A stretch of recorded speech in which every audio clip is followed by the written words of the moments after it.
Gini loh guys, dengar-dengar infonya sebagian orang Malaysia koyak perihal pernyataan ataupun konten-konten dari cerita Ricky gitu. Perlakuan mereka ada yang racist, ada yang marah, bahkan ada yang nyuruh keluar dari negara mereka gitu. Aku heran ya sama sebagian mereka. Pola pikir mereka sampai di mana sih? Mereka yang merasa paling benar dan merasa paling segala-galanya, mereka menghujat, bahkan ada yang racist. Ini perihal konten-konten cerita Ricky yang mereka kritik itu loh. Mereka hanya tahu kesalahan cerita Ricky aja, tapi mereka tutup mata atas kesalahan mereka juga. Terus bahkan mereka malah mendukung kreator-kreator keturunan Indo yang tinggal di sana, yang sering jelekin dan bandingin yang gak seimbang antara negara bertetanggaan ini gitu. Kayak gitu malah mereka dukung loh. Konten mereka kerap kali mengandung provokasi, tapi malah dipelihara di Malaysia. Lihat komentar dalam konten mereka. Orang Malaysia banyak yang menghina Indonesia, tapi sayang, orang Malaysia pun tutup mata melihat kesalahan mereka. Mereka taunya hanya kesalahan orang Indonesia aja, kalau mereka enggak gitu. Gimana tuh coba pola pikir mereka? Sampai Ustadz racist pun turun gunung perihal ini guys. Astagfirullah. Untung aja ya Ustadz-Ustadz di Indonesia adem-adem aja. Seperti Uwas, Ustadz Abdul Somad, Uwah, Ustadz Adi Hidayat, dan lain-lain gak ada tuh seperti itu. Memang aneh lah mereka gak berkaca kesalahan mereka. Ya Allah, lindungilah kami dari orang-orang yang gak punya perasaan dan yang gak adil gitu. Amin. Ini amat bahaya dan sepatutnya gelombang ini terus dibesarkan untuk segera usir Ricky. Dengan segala kerendahan hati, rakyat Indonesia sering tertipu dengan gambaran Malaysia. Mereka anggap Malaysia negara maju. Namun pada hakikatnya yang maju tu hanya KL, Selangor dan Pulau Pinang. Pergilah ke negeri lain, anda pasti akan terkejut melihat realitinya, sehingga ke tahap ada negerinya air nak mandi pun tak ada. Bahkan ketidakseimbangan pembangunan negeri-negeri di Malaysia ni pun sangat ketara. Oh ya, sebelum tu aku tak kisah kalau orang Malaysia nak kata aku cuba memburukkan negara sendiri, sebab ini adalah fakta sebenar pasal negara kita. Tak perlu nak bohong pada dunia dah. Okey, kita sambung. Orang Indonesia anggap orang Melayu kaya raya. Tak betul. Yang kaya raya tu kaum Cina. Melayu ramai yang susah. Yang kaya raya tu sikit je. Rakyat Indonesia anggap orang Malaysia semua fasih cakap Inggeris kan? Padahal yang tahu cakap Inggeris tu hanya di bandar saja. Kebanyakannya tak tahu langsung bahasa Inggeris, terutamanya orang-orang Melayu. Rakyat Indonesia anggap pengangkutan Malaysia ni moden. Ada LRT, monorail bagai, tapi itu semua di KL Selangor saja. Dan pernah tengok jalan di negeri Sabah Sarawak? Tercirik kau nanti. Rakyat Malaysia yang tonton video ni pasti marah kan? Tapi marah macam mana pun, jauh di lubuk hati anda akur ke semua poin yang saya kemukakan ini kan? Daripada kita tipu dunia luar, lebih baik kita tonjolkan wajah sebenar negara kita, supaya orang politik, tak kira kerajaan atau pembangkang, akan buat kerja lebih keras untuk membaiki negara ini. Mereka perlu dijentik supaya bekerja lebih keras. Setuju? Assalamualaikum warahmatullahi wabarakatuh. Salam sejahtera untuk kita semua. Saya Ricky, pemilik akun media sosial Cerita Ricky, ingin menyampaikan klarifikasi dan permintaan maaf terkait isu yang beredar di sosial media, khususnya di TikTok, mengenai kesalahpahaman yang terjadi dalam konten Cerita Ricky dan atau komentar-komentar saya yang dianggap menyinggung sebagian masyarakat Malaysia yang membaca ataupun melihat konten saya. Saya ingin dengan tegas menyampaikan bahwa tidak ada maksud ataupun tujuan dari saya untuk menyinggung atau melecehkan pihak manapun, terutama Malaysia. Saya Ricky sangat mencintai Malaysia dan menghormati semua aturan yang berlaku di negara ini. Malaysia telah menjadi rumah kedua bagi saya, dan saya sangat menghargai banyak teman-teman Malaysia yang saya miliki di sini. Dengan segala kerendahan hati, saya mohon maaf atas semua ucapan dan tulisan yang mungkin telah menyinggung atau menyakiti pihak manapun.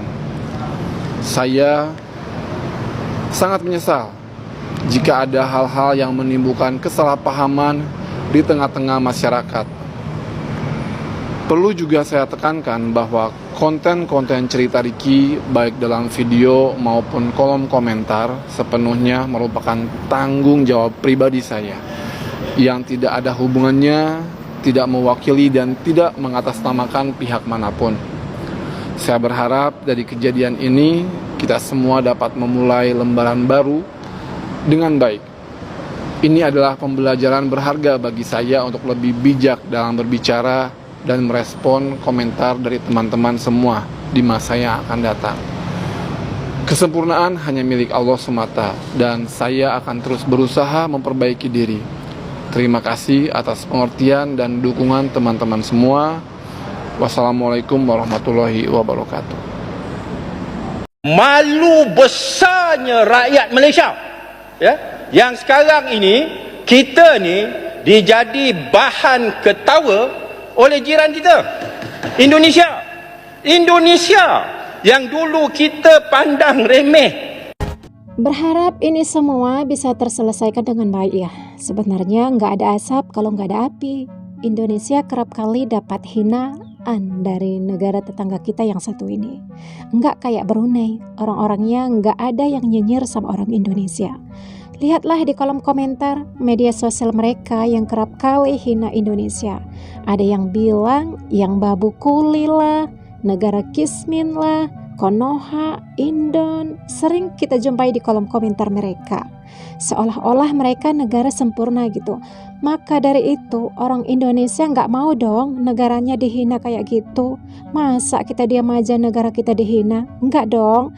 Pasti kita balas dengan argumentasi sesuai dengan fakta. Begitulah guys yang mungkin dirasakan oleh cerita Ricky. Lain halnya dengan TKI yang kerja di sana ya, yang mereka sekaligus jadi kreator itu loh, yang berdalih kritik katanya tapi menimbulkan provokasi antara negara gitu, malah disokong dan dipelihara di Malaysia. Kenapa mereka dipelihara? Apakah mereka dapat gaji yang lebih besar dengan cara mengucilkan Indonesia di Malaysia? Ya teman-teman, tulis pendapatnya di kolom komentar ya. Guys, barusan aku lihat nih di TikTok, di sini ada yang bertuliskan mengkritik boleh asal tinggal di dalam negara sendiri. Jadi tidak melibatkan dua negara katanya. Betul guys, betul itu. Coba lihat di dalam negara Indonesia, banyak provokator dan tukang kritik tapi tidak pernah seperti di sekarang ini. Sebab dia orang dengan posisi duduk di Indonesia juga gitu. Maksudnya orang yang mengkritik itu tinggal di Indonesia gitu guys, bukan di negara lain gitu. Jadi tak ada kaitannya dengan negara lain. Mau tanya ini disebabkan apa ya? Mungkin ada yang mancing-mancing gitu. Gimana nih? Sebenarnya ini konten kreator yang sering jelekin Indonesia gitu, yang dia tinggal di negara lain gitu. Kok malah dipelihara ya di Malaysia gitu?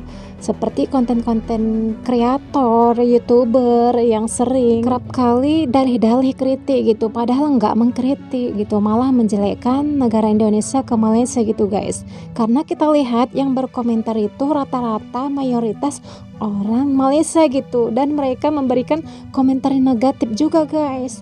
Pasti dong orang Malaysia memberikan komentar yang negatif gitu. Bukan malah memberikan kritik kepada si kreator tersebut, tapi malah menyokong dan mendukung memelihara kreator-kreator seperti itu gitu. Karena mereka nggak ada yang berani speak up gitu guys kalau mau mengkritik gitu, nggak ada yang berani speak up. Tapi dengan cara seperti inilah mereka memanfaatkan TKI yang tinggal di sana gitu untuk menghina Indonesia gitu. Ada beberapa orang Indonesia kalau udah dibayar mahal pasti mau dan rela jelekin negaranya ke negara lain karena demi hepeng tadi. Kalau dia tinggal di Indonesia, berani nggak kritik pemerintahan Indonesia? Berani nggak? Jangan karena dia tinggal di Malaysia lalu suka-suka hatinya menghina Indonesia dan membanding-bandingin yang nggak seimbang dengan Malaysia, seolah-olah kayak ketularan rasis di sana gitu guys. Terus ini lagi guys di TikTok, ternyata banyak netizen bayaran yang menjelekkan Indonesia dari negara jiran yang dibayar oleh kerajaan Malaysia, selalu bikin propaganda di media asing. Pantas investasi teknologi susah kita dapat katanya. Itu guys. Jadi di media sosial ini ya guys, kita harus bijak ya melihat berita yang benar dan berita yang palsu gitu. Teman-teman, perihal ini semuanya memiliki pendapat ataupun komentar, boleh tulis pendapatnya di kolom komentar ya.